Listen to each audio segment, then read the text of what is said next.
کہ ہم واقعی کیا ایک اسلامک اسٹیٹ کے اندر ہم زندگی گزار رہے ہیں. اگر آپ یہ چیزیں ریپرزینٹ کرتے ہیں دنیا کے سامنے اور اگر یہ چیزیں آپ دکھاتے ہیں کہ ہمارا کلچر یہ سو ہمارے گھر کی مائیں بہنیں اس طریقے سے نہیں رہتی ہیں. جو سو کالڈ ایجوکیٹڈ لوگ ہیں ان کے نظر کے مطابق اگر اس ملک کو جاہل لوگوں نے بنایا تو پلیز یہ ملک جو ہے ان جاہل لوگوں کے پاس چھوڑ دیں. آپ اپنی ماڈرن لائف کو اپنے گھر تک محدود کریں.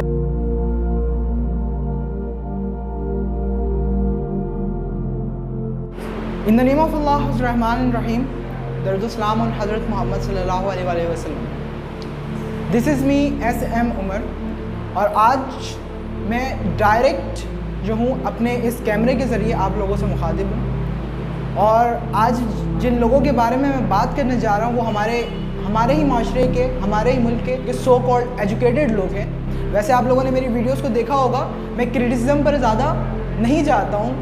I always stay in positivity, but کچھ دن پہلے ایک واقعہ پیش آیا ہے پاکستان کے اندر اور اس واقعہ نے مجھے اندر سے سوچنے پر مجبور کیا اور ایک سوال میرے اندر پیدا ہوا. Are we representing Pakistan as an Islamic state in front of the world? کیا ہم واقعی پاکستان کو ایک اسلامک اسٹیٹ کی صورت میں دنیا کے سامنے پیش کر رہے ہیں؟ اور یہ سوال آپ سب لوگوں سے. جس واقعے کی میں بات کر رہا ہوں وہ ہم اسٹائلش ایوارڈ ریڈ کارپیٹ کچھ اس طریقے کا نام سے تھا, مجھے ایگزیکٹلی نام بھی نہیں پتا اس واقعے کا. یہ ہوا اور اس کے اندر ولگیرزم کی, بے حیائی کی ایک حد کو کراس کر دیا گیا ہے. ہم کافی ٹائم سے ان سب چیزوں کو نوٹ کر رہے ہیں, ہم دیکھ رہے ہیں کہ ان سب چیزوں کو قائم کیا جا رہا ہے. کبھی فیمنزم اور کبھی اس طریقے کی چیزیں ہمیں بظاہر دکھ رہی ہوتی ہیں, مگر جو یہ شو جو سامنے کیا گیا ہے اس نے ساری حدیں پار کر دی اور یہ ہمیں سوچنے پر مجبور کر دیا کہ ہم واقعی کیا کہ اسلامک اسٹیٹ کے اندر ہم زندگی گزار رہے ہیں. اس پرپس کے لیے اس ملک کو بنایا گیا, کیا واقعی ہم اس پرپس پر کام کر رہے ہیں؟ ہم نے واقعی اپنا کردار ادا کیا اس اسٹیٹ کو بنانے کے بعد؟ سب سے پہلے میں اس پر بات کروں گا ثقافت کے بارے میں اور اسی بات سے میں اپنے باتوں کو آگے کلیئر کروں گا. ثقافت کسے کہتے ہیں؟ یہ میں ایجوکیٹڈ جو سو کالڈ ایجوکیٹڈ لوگ ہیں, جو لبرل لوگ ہیں, میں ان سے مخاطب ہوں. آپ لوگوں نے مجھ سے زیادہ علم حاصل کیا, آپ لوگوں کو مجھ سے زیادہ پتا ہوگا, مگر میں آپ کو کلاس 9 کی بات کر رہا ہوں اس جگہ پر. ثقافت کی جو ڈیفینیشن ہمیں کلاس 9 کے اندر بتائی گئی ہے کہ ثقافت اس چیز کو کہتے ہیں جو کہ ہمارا رہن سہن اور ہماری سوچ کو دنیا کے سامنے ریپرزینٹ کرتی ہے. ثقافت کے ہمارے پاکستان کے اندر الحمدللہ دن منائے جاتے ہیں, لیکن جیسے ہی ماڈرن دور کے حساب سے چیزیں آگے بڑھیں سوشل میڈیا بھی ایک پلیٹ فارم بن گئی. آپ کی ٹیلی ویژن انڈسٹری بھی ایک ثقافت کی قسم بن گئی کہ وہ دنیا کے سامنے آپ کی جو چیز ہے, آپ کی جو سوچ ہے, آپ کی جو معاشرہ کے رہن سہن کا طریقہ ہے, اس کو وہ دنیا کے سامنے ریپرزینٹ کرتی ہے. اور جو لاسٹ ٹائم جس واقعے نے کہ ہمیں سوچنا پڑ گیا کہ ہم کیا اپنی ثقافت کو دکھا رہے ہیں دنیا کے سامنے؟ یہ ہماری ثقافت ہے, وہ آپ سب جانتے ہیں. وہ اس پر بہت باتیں اٹھی ہیں, اس پہ بہت لوگوں نے کرٹیسائز بھی کیا کہ یہ کیا آپ لوگوں نے کس چیز کو آپ نے ریپرزینٹ کیا ہے دنیا کے سامنے. آپ لوگوں نے اس چیز کو سوچا, اس انڈسٹریز کے بارے میں کہہ رہا ہوں کہ میں کس کلچر کو ریپرزینٹ کر رہا ہوں دنیا کے سامنے. شو کے اندر جو چیزیں ہم لوگوں نے دیکھی وہ پاکستان کی تاریخ میں کبھی بھی منظر پر نہیں آئی ہے کہ اس طریقے کے لباس ہمارے عورتوں کے کہ ہم تصور بھی نہیں کر سکتے. ہم اس اسٹیٹ میں رہ کر, ہم اس اسلامی جمہوریت پاکستان کے اندر ہم اس چیزوں کو ریپرزینٹ کر رہے ہیں.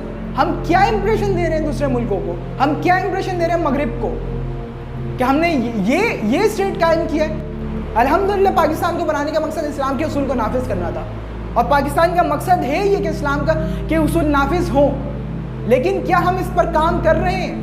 بیسکلی ہمارے ٹیلی ویژنس پر اس طریقے کے شو کو دکھانا, ان سب چیزوں کو دکھانا, ہم نہیں سمجھ رہے ہیں کہ ان سب چیزوں کا امپیکٹ ہمارے جو ابھی بچے ہیں ان کے ذہنوں پر کیا پڑنے والا ہے.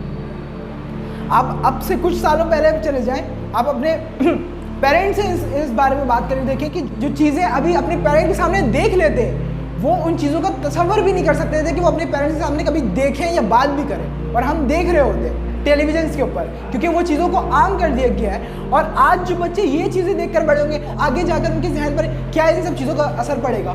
ان کے لیے یہ چیزیں عام ہو جانے والی ہیں, انہیں کوئی برا نہیں لگے گا. اور جس چیز کو یہ ماڈرن ایرا کا نام دیتے ہیں, یہ ہمارے ملک کے قوانین کا حصہ ہے ہی نہیں. آپ نے اس ملک کو حاصل کیا تھا اسلام کے نفاذ کے لیے، اور آپ نے اس کلچر کو کہاں آپ لے کر جا رہے ہو؟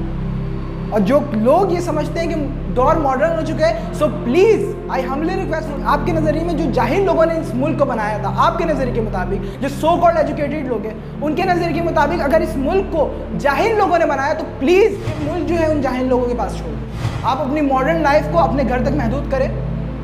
میں کسی ایک انسان کے بارے میں یا میں کسی ایک ایکٹریس یا ایکٹر کے بارے میں یہ بات نہیں کر رہا ہوں۔ آپ کو جس طریقے سے رہنا ہے، آپ کی نیت جو بھی رہتی ہے، آپ جو بھی کرنا چاہتے ہیں، آپ اپنے گھر تک محدود رکھیں۔ اسلام کی ساخت کو، پاکستان کی ساخت کو اس چیز سے نقصان پہنچے گا تو ہم بات کریں گے۔ آپ کو جن کپڑوں میں رہنا ہے آپ اپنے گھر پر رہیں، آپ کو کوئی ٹوکنے والا نہیں ہے، مگر اگر آپ یہ چیزیں ریپرزینٹ کرتے ہیں دنیا کے سامنے اور اگر یہ چیزیں آپ دکھاتے ہیں کہ ہمارا کلچر یہ ہے، سو ہمارے گھر کی مائیں بہنیں اس طریقے سے نہیں رہتی، ہماری سوسائٹی کا یہ رول نہیں ہے۔ میں جو ہوں یہاں پر بیٹھ کر آپ نے حرام کام کیا، آپ نے حلال کام کیا، اس کا ذمہ دار نہیں ہوں، مجھے نہیں پتہ، یہ ہمارے علماء، ہمارے مفتی کا کام ہے۔ میں یہاں پر بیٹھ کر آپ جنتی ہو آپ جہنمی ہو میں اس کا فیصلہ کرنے نہیں بیٹھا، یہ میرے اللہ کا کام ہے، صحیح ہے۔ میں یہاں پر صرف اس ایج کے اندر اور اس بات کو ظاہر کرنے کی کوشش کر رہا ہوں کہ مجھے ایک چیز سمجھ میں آ گئی ہے کہ یہ چیز غلط ہوا ہے، ہماری یوتھ کو یہ چیز سمجھ میں آ رہی ہے کہ یہ چیز غلط ہوا ہے، یہ چیز پر سوچنے کی ضرورت ہے، اس پر امیڈیٹ ایکشن لینے کی ضرورت ہے۔ اس ویڈیو کو ریکارڈ کرنے کا ایک واحد مقصد یہ تھا کہ حضور صلی اللہ علیہ وسلم نے فرمایا کہ جب تم معاشرے میں کوئی برائی دیکھو تو اسے اپنے ہاتھ سے روکنے کی کوشش کرو، اگر تم اس کی حیثیت اور طاقت نہیں رکھتے ہو تو اپنے زبان سے، اگر اس کی بھی طاقت نہیں رکھتے ہو تو کم سے کم اپنے دل میں اس چیز کو برا سمجھو۔ اس ویڈیو کے ذریعے ہم ان اتھارٹیز کو جو اس پر کام کرتے ہیں ہم اس سے ہمبلی ریکویسٹ کرتے ہیں کہ ان سب چیزوں پر امیڈیٹ ایکشن لینا چاہیے۔ اگر آج ہم نے ان سب چیزوں کی روک تھام نہیں کی اس وقت پر تو یہ لوگ کل کو جا کر ساحل سمندر پر، سڑکوں پر، بازاروں پر وہی حرکتیں کرتے دکھ رہے ہوں گے جو کہ مغربی معاشرے میں ہوتا ہے۔ پیغام ہمارا تھا، یہ سوچ آپ کی ہے، خود فیصلہ کریں کہ پاکستان کہاں جا رہا ہے۔